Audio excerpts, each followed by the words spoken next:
suatu proses yang mencapai respon mental dan tingkah laku, di mana individu berusaha untuk mendapat hasil dan mengatasi kebutuhan-kebutuhan di dalam konflik-konflik dan ketegangan dan frustasi yang dialaminya sehingga bisa selaras. Oke, baik, kita masuk dalam narasumber yang kedua, yaitu apa akibatnya jika seseorang mengalami hambatan dalam penyelesaian diri, berikan contohnya.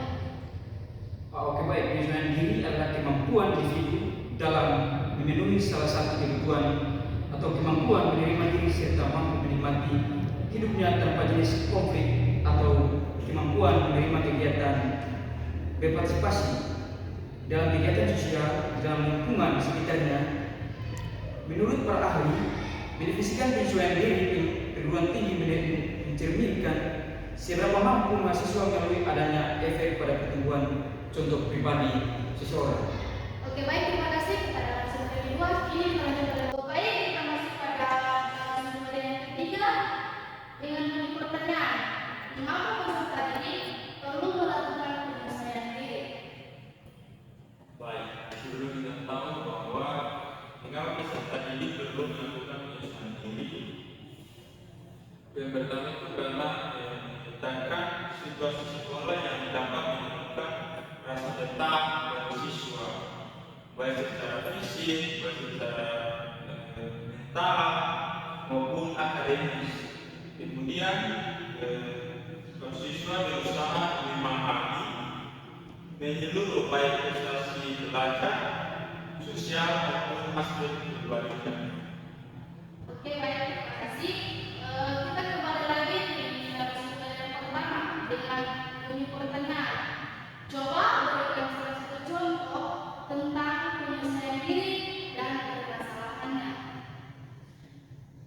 Baik, membuat yang lebih pastinya kita harus membuat penampungan hujan, baik kosong kawasan yang berkeringat atau susah air.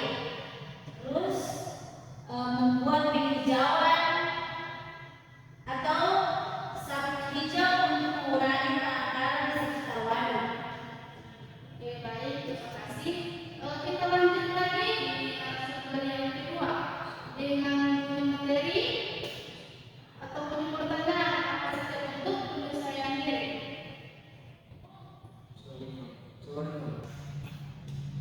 Oke, baik.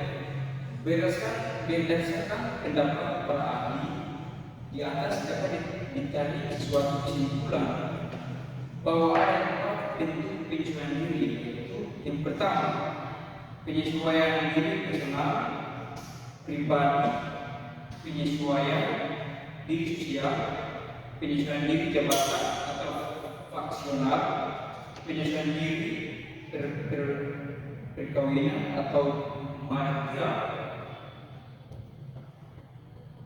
Oke, baik, terima kasih. Kita lanjut lagi di narasumber yang ketiga. Dengan pertanyaan, sebutkan faktor-faktor yang mempengaruhi proses penyesuaian diri. Baik, terima kasih.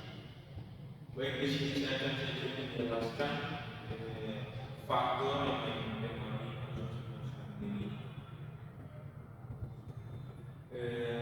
Di sini saya simpulkan menurut para ahli, yaitu menurut Skenders 1964 dalam ahli dan Astro 2004, ada 5 faktor yang mempengaruhi proses penyesuaian diri.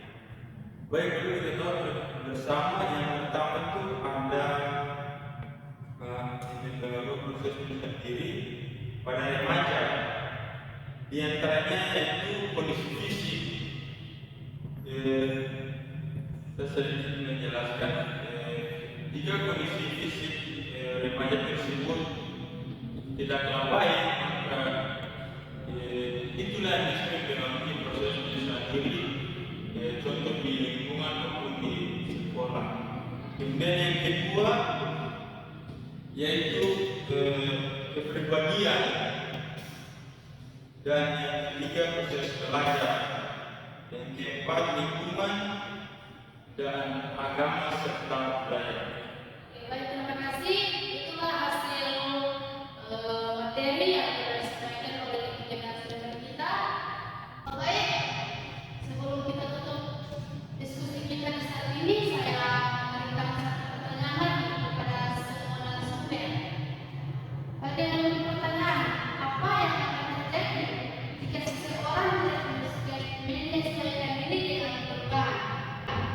Baik, di sini saya akan menjelaskan mengapa apa yang terjadi ketika seseorang tidak menyesuaikan diri dengan perubahan.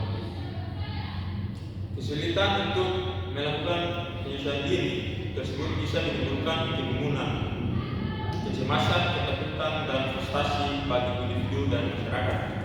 Bahkan menimbulkan konflik dari luar maupun konflik pribadi dari gangguan-gangguan emosional yang akan mudah menjadi tempat pertemuannya penyakit mental. Jadi yang terjadi jika seseorang tidak menyesuaikan diri dengan perubahan itu bisa mengakibatkan mental seseorang perubahan tersebut itu menjadi rusak. Baik, saya akan menambahkan sedikit. Jika kita tidak mampu menyesuaikan diri dengan perubahan-perubahan tersebut, kita akan mengalami kesulitan dalam menjalani kehidupan. Jadi manfaat menyesuaikan diri di antara lain membantu kita dalam mengatasi masalah dalam tantangan. Oke, baik.